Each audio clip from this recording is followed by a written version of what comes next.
All ఇదే stage మీద సుమ గారు మీకు గుర్తుందో లేదో 1 వీక్ బ్యాక్ రిలీజ్కి 1 డే బిఫోర్ ఇదే స్టేజ్ మీద ఉన్నాం మనం అందరం, ఇదే టీం ఉన్నారు. బట్ లోపల ఎక్కడో ఇంకా క్యూబుల్కి వెళ్ళాలి అని నేను తమన్ గారు ఎలా వెళ్ళాలా అని పాదాలన్నీ ల్యాబ్ వైపు వెళ్తూ ఉన్నాయి. సో ఇప్పుడు క్లియర్గా అన్నీ కనపడుతున్నాయి నాకు, ఆ రోజు ఏం తెలియలేదు. ఈ సినిమాని మా ఇంటెన్షన్ ఏంటంటే ఖచ్చితంగా బాలకృష్ణ గారి ఫిల్మోగ్రఫీలో one of the best quality library film అవ్వాలి అనే ఇంటెన్షన్తో ఎలా అయితే మొదలెట్టామో అదేవిధంగా జనం ఇవాళ రోజున వంశీ గారు అన్నట్టు డిస్ట్రిబ్యూటర్లు అందరూ థర్డ్ డేనే అందరికీ డబ్బులు వచ్చేసి హ్యాపీగా ఉంటే ఒక డైరెక్టర్కి ఇంతకంటే ఆనందం ఇంకోటి ఉండదు.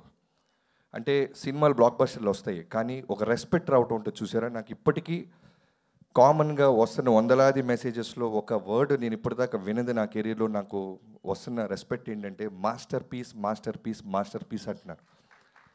సో ఈ ఏజ్లో నాకు మాస్టర్ పీస్ అనే సినిమా నిజంగానే నాకు టీం అందరూ కలిసి ఓ బాలకృష్ణ గారితో ఫిల్మోగ్రఫీలో one of the best masterpiece ఇచ్చినందుకు థ్యాంక్ యూ సో మచ్ నా టీం అందరికీ. First of all starting from నా రైటింగ్ టీం బావా చక్రి, ల్యాబ్లో కూడా మనం ఆర్ఆర్లో కూడా కూర్చొని నిద్ర లేకుండా, నాకు తెలిసి అతిశయోక్తి కాదండి, హానెస్ట్గా చెప్తున్నాను, square on my work 3 to 4 hours పడుకొని ఉంటాం. లాస్ట్ 30 days అయితే 20 days కంప్లీట్గా ఏదో ఒక విధంగా, అంటే చూస్తున్నప్పుడు ఎక్కడో టక్మని ఒక విజువల్ బాలకృష్ణ గారికి సంబంధించింది ఏదన్నా అనిపిస్తే వెంటనే యుగంధర్ గారికి ఫోన్ చేయటం, లేదు బ్యాక్గ్రౌండ్ ఏదైనా మార్చాలంటే విజయ్ కార్తిక్ కన్నన్ గారికి పంపించటం, ఇలా అన్ని స్టేజెస్ వైజ్ హానెస్ట్గా పనిచేస్తూనే ఉన్నాం.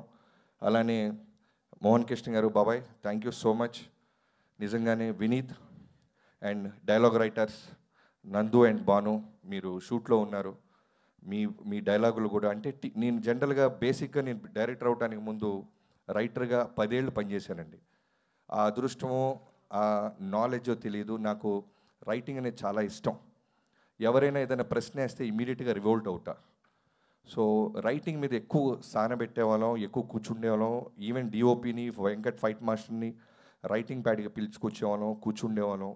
షూటింగ్కి వెళ్ళక ముందే మా గొడవంతా ఒకటే, వంశీ గారికి నేను ప్రామిస్ చేశాను, బాలకృష్ణ గారి బెస్ట్ ఫిల్మ్ ఇవ్వాలి, బెస్ట్ యాక్షన్ సీక్వెన్స్ తీయాలి, బెస్ట్ బాలకృష్ణ గారిని నేను చూడాలి. కాస్ట్యూమ్స్ దగ్గర నుంచి ఆయన సెటిల్నెస్ గురించి గ్రౌండెడ్, ఎందుకంటే ఓ డైరెక్టర్గా ఆయన నమ్ముతున్నారు, అది ఎంత ఆనందో అదే విధంగా ప్రెషర్ ఉండేది బాబు నాకు. ఎందుకంటే ఒక్కరోజు సెట్లో నేను ఏ షెడ్యూల్ ప్లాన్ చేశానో కూడా మీరు అడిగేవాళ్ళు కాదు. రావటం, సీన్ చెప్పటం, ఆ